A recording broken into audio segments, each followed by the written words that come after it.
are you? Who are you?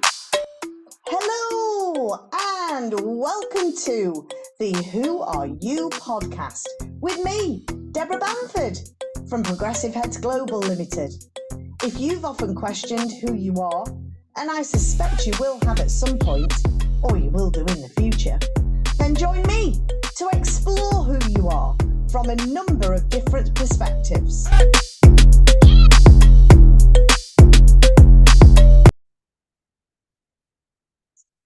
Hello and welcome to the Who Are You podcast.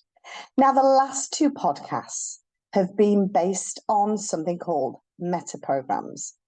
Now, if you've not heard of meta programs before or listened to the last two podcasts, then I suggest you go back and listen to those first, because this one may make much more sense. However, if you don't have time to go back and listen to the last two, that's okay, because I'm going to go through why I'm discussing meta programs with you. So for those of you that have been here before, and for even those of you that haven't been to my Who Are You podcast before, the reason we're looking at meta programs is because this is how we explain how we work. Because as the podcast says, I'm interested in finding out who you are. That's why I asked the question, who are you?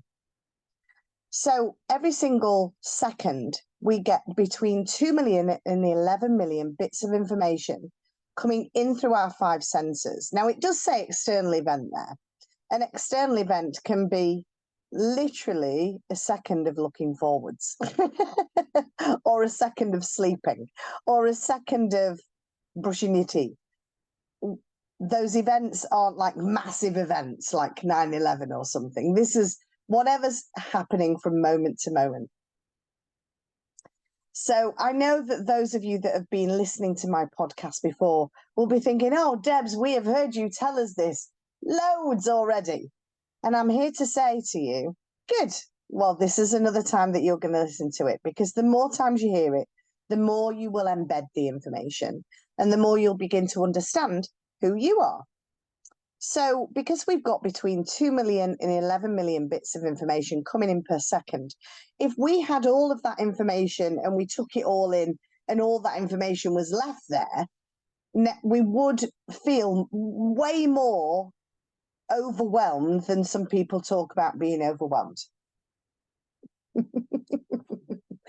Talking about overwhelmed, we'll come back to that in a podcast way down the line, because I have my own model of the world interpretation of what overwhelmed is. And it is about how these filters work and how that information as it comes in is deleted, distorted and generalized. So it's a simple thing to understand once you get your head around this model. Now, the reason it's important that we have filters is so that we don't have all of that information running around our system every single second with nowhere to go. Because what happens is, the first thing that happens is we delete a massive bulk, millions and millions of that information that's coming in. So for instance, if I hadn't said to you now, feel the feeling of your feet against the floor, or feel the feeling of your feet in your shoes. Goodness me, that's a sentence and a half. You probably wouldn't have noticed that the feeling of your feet in your shoes was a section of that information. And yet that information was always coming in. It's just at that moment in time before I pointed it out to you, it wasn't important for you to have. So it had been filtered out. It had been deleted as information that's unimportant. And there'll be many, many other bits of information that's filtered out in the deletion stage. And then the rest of that information is distorted and generalized. It's taken through these different filters, and the meta programs are one of those filters. Now, if you don't know what meta programs are, you may understand it more if I talk about personality types. So we've got 2 million to 11 million bits of information coming in every single second, and it's deleted, distorted, and generalized through all of these filters, and we're left with 126 bits of information per second, as of which our personality is some of that information that's left on the other side. And this is why I'm explaining how metaprograms plays a huge part in who you are, because whatever end of the spectrum you are, whatever end of the continuum you are, within the metaprogram's questionnaire continuum will be based on how that information is deleted, distorted, and generalized. So, when complex metaprograms were first developed, actually, because there are 4 major metaprograms and 20 complex metaprograms, all of these bits of information were extracted just through observing a client, through a normal conversation. There were no questions initially when Bandler and Grinder, Richard Bandler and John Grinder were first doing this. And so they were watching someone, they were seeing what their behavior was like, they were listening to the words that they used, they were listening to their tone of voice to find out the metaprograms within a process of an hour or more long conversation. What they decided through this research is that lengthy conversations would be way too time consuming for someone who was in business and wanting to work with someone else in business, hiring someone for a job, or even for somebody who wanted to find out whether the client they were working with was the right client for them, or whether the client they were working with needed some assistance with their metaprograms. Because metaprograms, let me tell you now, can change. They're not set in stone. So if you're out there saying, oh, I'm an introvert, it can change. It can change. So what Bandler and Grinder did was they developed a set of questions and observed behavior and tone of voice as well. And that's so that this whole process could be done in 10 minutes or less. So the metaprograms we're looking at today are the 4 of the complex metaprograms. And these metaprograms focus on the language that you use in your model of the world. So the first one that we're going to learn about today, is the reason filter metaprogram. Now, the reason filter lets you know if a person acts as if they've got a choice about their life, or it tells you whether they're motivated by the possibilities of life. So they'll either be motivated by possibilities or obligations, possibilities or necessities. That's the word that we use when we're talking about this program. So ask yourself right now, and you can write this down or you can verbalize it, do it as a voice note or something like that. Ask yourself, why did you choose your present job? And why are you choosing to do what you're doing? So pause this now so that you can answer that question. When listening to the answer or reading the answer to this question, notice if you're giving reasons. And if there's no reasons, then you're more of a necessity person, because reasons usually relate to possibilities. Now, remember that all metaprograms are on this kind of continuum. At one end of the reason filter is the person who's more about possibilities. Now, the possibilities person, they do what they want to do. They have got reasons for doing what they want to do. They'll look for opportunities. They'll want to expand their options. They'll look for new ways, new possibilities, and new ways of doing things. This person believes they've got complete control over their life because they've got all of this potential, and they are interested in potential. The downside of that is that sometimes they see too many possibilities. They only see possibilities, and they may forget some of the things that the people around them want from them. especially if it's to do with family. Now, the opposite end of this continuum, people who are driven by necessity. To these people, life is a routine. There's no choice. And this is why often necessity people become stuck, because they often only do what needs to be done. And when you only do what needs to be done, it can really limit your world, because it's difficult then to find reasons for doing things, doing other things, and seeing possibilities in things, because they're almost seeing the obligations that they have in life almost like rules to live their life by. And therefore, their actions are determined by their obligations. Now, there are some people who are both motivated by possibility and necessity, and they'll be somewhere in the middle of that continuum. So these people will be motivated equally by having options or by having obligations. They're motivated to seek possibilities, and yet they need to fulfill their obligations too. They may be motivated by their obligations, and yet they'll also search for new possibilities. So you'll know when someone's talking about possibilities or necessities through the words that they use, because I know you out there listening to this right now are thinking, well, how do I know whether somebody's a possibility or necessity person just by looking or listening to what they say? Well, these are the words that you need to be looking out for. And these words in NLP language are called modal operators. Words like can and can't, will and won't, possible and impossible, could and couldn't, would and wouldn't, may and may not. Now, these are all words of possibility. The opposite end of the scale, so if we've got can, will, possible, could, would, may, they're at the possibility end of that scale. There's also the opposite side of that with the can't, won't, impossible, couldn't, wouldn't, may not. That's the impossible side of that scale. And if somebody is saying words of that nature, then they've very often got limiting beliefs that back those up.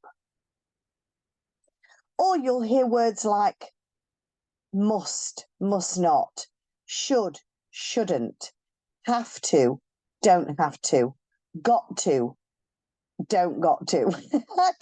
I've heard that sentence in American language, but not in British, don't got to. Necessary and not necessary, need to and don't need to. So, and those words, the last few words that I've talked about, are necessity language. Now, it's really important to figure out whether somebody's working from possibilities or necessities. From those words, those little words that you'll hear flittered around in a sentence, they will determine whether somebody is motivated more by possibilities or more by necessities. So listen to words that people use, because they are really, really important. And the reason that we observe behavior at this point is because you've all seen people who you'll say, oh, is your name Debs? And they'll go, yeah, it is. Why am I doing this when I'm actually saying yes? My unconscious mind is giving me a physical reaction to the question. And my conscious brain is going, yes, I'm Debs. Whereas my unconscious mind is going, no, you're Deborah. So actually, it's not quite right, is it? So this is why we observe behavior, and tone of voice can often help with that as well. So the next meta program is very closely related to this, because this is the Modal Operator Sequence meta program. And this is where we're figuring out what sequence of modal operators people use that act as an undeniable motivator to that person. So the sequence is what a person will say to motivate themselves into action.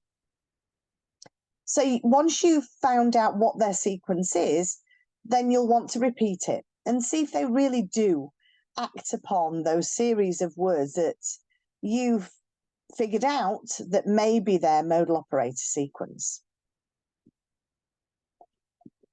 Now, I will just give a little bit of a caveat here. Some people use very ineffective modal operators. Words like should or try. These modal operators don't produce the greatest of results. And also they can inflict an emotional state within us that keeps us stuck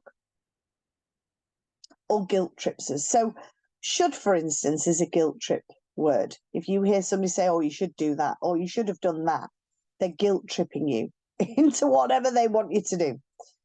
And if you hear that, oh, I'll try and do it, you're not fully committed if you're saying you're trying. So words like that are ineffective modal operators. So let's find out what somebody's modal operator sequence is. And as you guessed it, there's a question. So the question is, how did you get up this morning? And what was the last thing you said to yourself just before you got up? So pause right now and answer that question. Write down how you got up this morning and what was the last thing that you said to yourself just before you got up.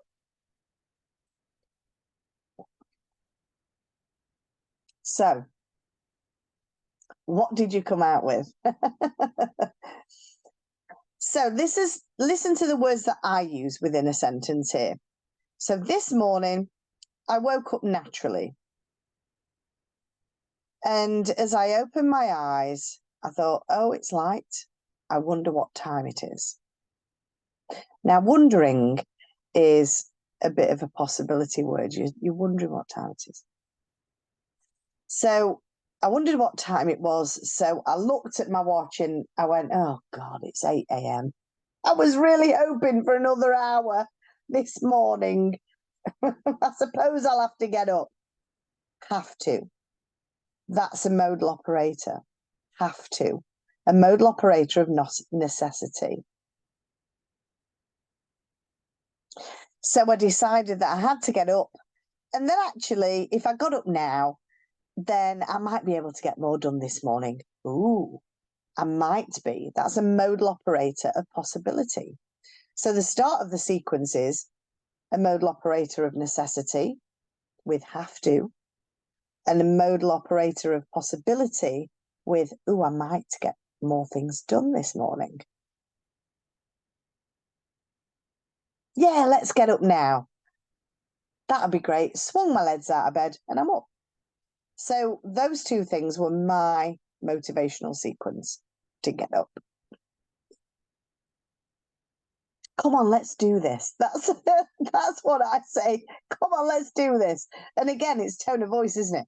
Because if somebody could listen to inside my head, some mornings it's, yeah, let's do this. And other mornings it's, yeah, go on, let's do it. And that's a totally different emotional state to be bringing to the day, isn't it? Well, I'll talk about states in another podcast. It's not for today. So what's important is that whatever your modal operator sequence is for you, and I'm going to say the word should, because it should work in all a manner of different circumstances. And that sequence will be the thing that motivates you in whatever circumstance you're in. So whatever you've written down there, test it out. Test it and see if it works, not just on getting up in the morning, but when it's time to cook, when it's time to go shopping, when it's time to do work, when it's time to write a social media post, when it's time to phone a friend. What's your modal operator sequence? Because whatever your sequence is for getting up will pretty much map across to other situations. Now, a little side note here. Never, and I mean never, use the word should with me. I hate being shoulded. I hate being guilty. I hate people making me feel guilty. And because should is a guilt-inducing word, if you use the word should with other people, you're essentially guilt-tripping them into something. And if you use the word should with yourself, you're doing the same. Quite often those words are used unconsciously, so we don't realize that that's what we're doing. We don't realize that we're guilt tripping someone. Now you know. So stop using the word. It's not nice to be guilt tripped. It's not, is it? Also, never use the word try with me, because try doesn't wash. Because I know that try it's like you're not committing yourself to the process. And in my eyes, triers are rarely doers. If people say to me, oh, I'll try it, they're probably not going to try it at all. They're probably not going to do it. Now, there are certain situations that might be helpful. Oh, just try it. Well, even if you're saying, oh, just try it, whoever you're saying that to, you're saying it's okay if you don't get it. And that's okay to a point. But if somebody thinks that trying is better than not doing, I'll also say, actually, no. Because from a modal operator perception point of view, is that somebody is either willing to do it or they're willing not to do it. And will is a modal operator of possibility. But also if somebody will and somebody won't, that's a boundary that they're putting in. It's very different to can and can't. I can, you believe you can. I can't, you believe you can't. And actually, if the belief's changed, whether you can or you can't would change. But will and won't is a boundary. So it's really important that I will do this rather than I'll try, or no, I won't do this, because you put in a boundary in to say, I won't. I'm not taking part in this. So will is a great a great word to use. My words are coming in right different sentences today. So will's a great use to word, will and won't, because that's a word that puts in your boundaries. If you say try, nah, boundaries gone. The second and third filter today, in fact, the third and fourth filter today, are based on how we're convinced.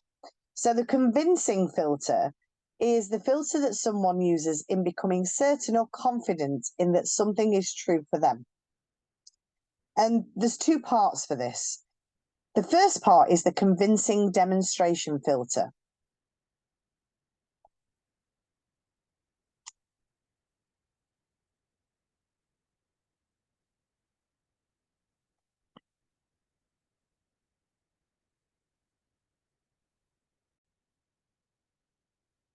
So the first part of the convincing filter is the convincer representational filter.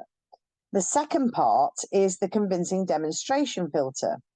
So the first part is how someone becomes certain or confident that something is true. And the second part is the time sequence for being convinced, or how long it takes someone to be convinced. So the first filter, the representational filter, that's about what representational system that they use. And I can hear you out now saying, oh, turning off, it's jargon, Debs. So I need to explain to you, in short, what a representational system is. So we have 4 representational systems, and they are a visual representation system, things that we see, an auditory representational system, or things that we hear, a kinesthetic representational system, things that we feel or do, and finally, an auditory digital representational system. And this is how we think about things or read things. Most of us will have one of those representational systems that dominate the other 3. And this is called a primary representational system. However, again, this is not another box to say, oh, well, I'm an auditory, so I haven't seen it. You have all of the representational systems. It's just that one's more dominant than another. And that's the only difference. So when we can take note of somebody's primary representational system by looking at their posture, looking at how they're dressed, looking at how they sit, how they breathe, how they listen to someone, the tone of voice that they use. So the Convincer representational meta program is based on those 4 representational systems to find out which one is the most dominant for you. So the question that I want you to answer is, how do you know when someone else is good at what they do? Do you have to hear about it, see it, do it with them, read about it, or read something that they've written? So I'll ask the question again so that you can pause. How do you know when someone else is good at what they do? Do you have to see it, hear about it, do it with them, read about it, or read something that they've written? Now, remember, this is all about convincing someone. So you're convinced to buy from someone, or you're convinced to have somebody as a friend, or you're convinced by someone else in some way. So as business owners, you can use this when you want to find out how people buy your product and service. So if there are some people, if they answered the question, oh, I want to see things to be convinced about them, then you'll need to show them the product or the service. This is why I don't just record an auditory podcast. I also record a video of this so that it can be uploaded to YouTube, because people like me like to watch things like this on YouTube rather than just listen. As you can tell, I am high in my visual representational system, but it's not my primary representational system. I wonder if you can tell what that is. Probably not, because I'm very good when I'm doing this at making sure I mix up my language so that you can't tell. So there's those people that want to see things. You'll also have those people that like to hear about things to be convinced. These are the people that you'll need to give a telephone call to or send a voice message to. These are people that listen to podcasts and radio stations. They like to converse through voice message or actual telephone calls.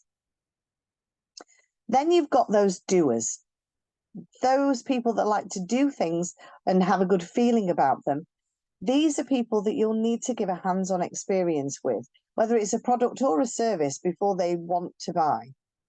So what do you like? Do you like to do something or experience something before you buy it? Because that may be your convincer if that's what you want to do. And then finally, you may be somebody that likes to read about something, or read about it or read something. And so you'll want reports, you'll want data, you'll want letters of recommendation, testimonials, newspaper articles. You'll need those things to take a look at to convince you that it's right for you. And your clients will want the same. Your friends will want the same. There were some that will need to see things, hear things, do things, and think about things. Process things through data. So which one are you? Which of those representational systems is your convincer representational system? Now, there's a second part to this convincer demonstration filter. And this is probably the most important filter for you to know about, because it's about how long it takes someone to be convinced. So if you're selling a product or a service, you'll want to know how long it's going to take somebody to buy your product or service. If you are buying other people's products and services, then you will need to know what your convincer demonstration filter is, so that you know whether it's working for you or not. And you'll know why I'm saying this when I come on to what it means. So the question to ask is, how often does someone have to demonstrate competency to you before you're convinced? That's a good question, isn't it? I'll ask it again. How often does someone have to demonstrate competency to you before you're convinced? Press pause here if you like. Now, some people are automatically convinced. These people assume that you can do a good job unless that person shows them otherwise. These people are the easiest ones to sell to. However, you need to watch out for that, because they'll buy from you, they'll buy from the very next person that comes along, the very next person that comes along. They're less likely to stay loyal to you. This person may also not check the quality of their work often enough. So if you're wanting to work with somebody who's an automatically convinced person, you'll need to check the quality of their work. If you're a leader of a group, you probably are that person that gives everybody else the benefit of the doubt to everybody else that's in that group.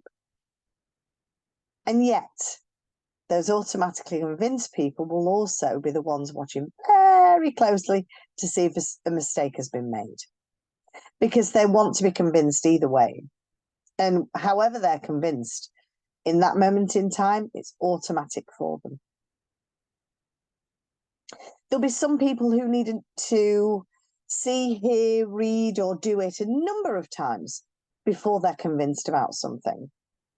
They may have to see a number of different products, a number of different advertisements, and have a number of contacts with you, whether that's with you in person or seeing what you're writing in newspapers, in your social media, actually being with you in person a number of times before they're actually convinced to buy from you.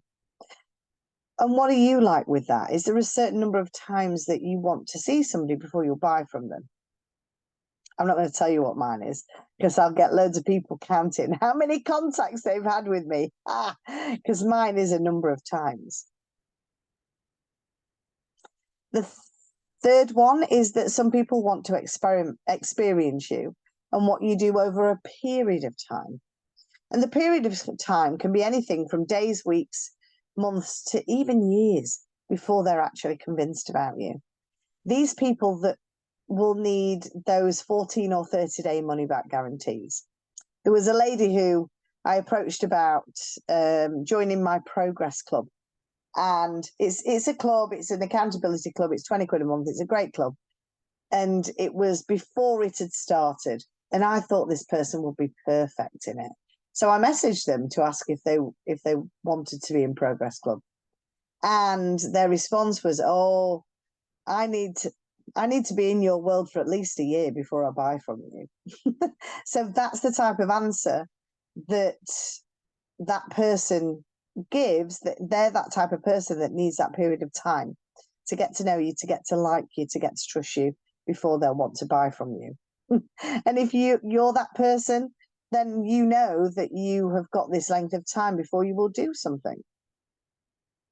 Also notice that this one is the one that will probably procrastinate the most out of all of the others, because it's almost like you're putting off doing something because you're always convincing yourself that you're not convinced.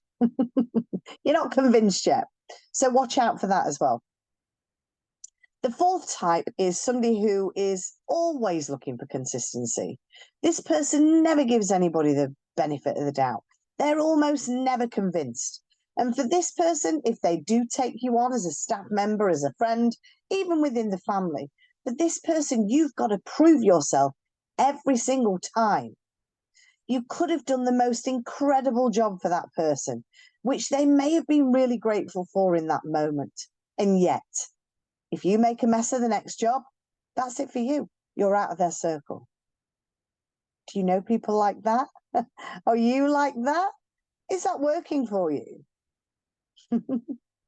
Always ask yourself the question out of any of these, is that working for you? Because if it's not working for you, you can change it.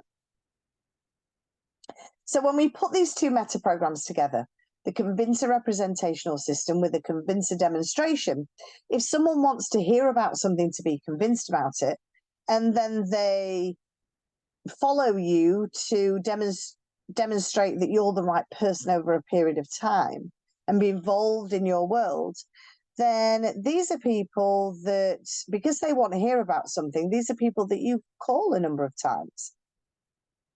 You call them before they're convinced.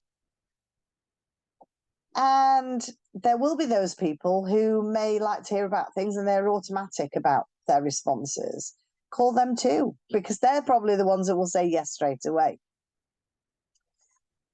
If people like things to be done with them, then they're convinced, then give them that hands-on experience, because if they automatically get convinced by a hands-on experience, they'll probably buy there and then. Or what about those who like to read about it or read something about it that's been written, and yet they're convinced a demonstration is one of consistency? So you can prove through written evidence time and time again, and they may even enjoy what you're writing time and time again. And that person will be looking at all kinds of things before they buy from you. And then at some point they may go, not for me, and you're out. The great thing about that consistency person is that if you employ people and you need quality control people in your business, these are people that you need for the job. They will be great at quality control. So as you can tell, there's a number of different ways that the convincer representational system filter and the convincer demonstration filter can be mixed up. So it's really helpful when you're talking to people to find out from them, how do they know when someone else is good at what they do, and how long it takes them to be convinced by what someone else is good. They're two great questions to ask. The last filter I'm going to discuss today is the comparison filter. The comparison filter tells you the nature of comparisons that people make as they decide how they're doing. So ask yourself, how are you doing on your job? And how do you know how you're doing on your job? Now, some people are quantitative. They'll know because they're looking at the numbers now. And if the numbers stack up, they know they're doing well. Some people are qualitative, and this means that they will be comparing to whether something is good or bad. Then we've got those people who have got different natures of comparison, and they'll either compare themselves to themselves. So if they compare themselves to themselves, they'll either compare themselves to a past version of themselves or compare themselves to a present version of themselves. They may compare themselves to a future version of themselves, or even be able to create an ideal version of themselves. However, some people will compare themselves to others. So if they compare themselves to others, who are they comparing themselves to? And then ask the question, what's the purpose of that? Then there are those people that compare other people to a different group of other people. Who to whom? Now, these people, they're not focused on themselves. They're focused on other people. These are the gossip mongers. Because they're uninterested in themselves. They're only interested in the lives of other people. And yet, they will still compare themselves to those groups of other people. And they'll do that with some sort of distance. Knowing someone's comparison filter can help you know that that comparison is a meta program and a part of your personality type, and therefore on that continuum, and so it can change. So as we know, all meta programs are on a continuum. All meta programs can be changed. So when you've been answering these questions, if you haven't liked the answers that you've given, then know that this can be changed.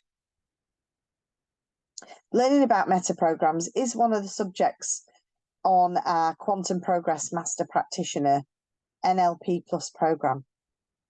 Before you do the Master Practitioner level program, you must have done the Progressive Powerful Progress NLP Plus program, because that's at practitioner level first. So if you're interested in meta programs, come and do either our practitioner or master practitioner program, and then you'll be able to discuss this in much more detail. You'll be able to ask questions. You'll even be able to change your meta programs if they're not working for you. Secondly, you can work directly with me on a one-to-one basis within my Meta Progress coaching package. This is where I take you through the whole questionnaire, the whole of the 4+20 Meta Program questionnaire. What I'll be doing is looking at your behavior. I'll be listening to your answers and listening to your tone of voice. And what we can do is compare the answers with where you are in your life and business now and help you make the changes possible to make the progress that you want to make in your life and business. Thank you for listening today. If you found this interesting, please leave a review. I'd love to find out what you think of this podcast. You can find me on Insta, Threads, TikTok and Facebook as Coach Auntie Debs. And if you're more of a LinkedIn person, you can find me on there as Deborah with a capital R Bamford. Until next time, when we discuss the last few meta programs, and I'll see you in 2 weeks. Bye for now. Thank you for listening to the Who Are You podcast with me, Deborah Bamford. If you found this podcast interesting, supportive, fun, or you've liked it in some way, please leave me a review because that's a lovely thing to do. You can find me on Facebook as Debs Bamford, LinkedIn as Deborah Bamford, and Facebook, Insta and TikTok as Coach Auntie Debs. See you next time.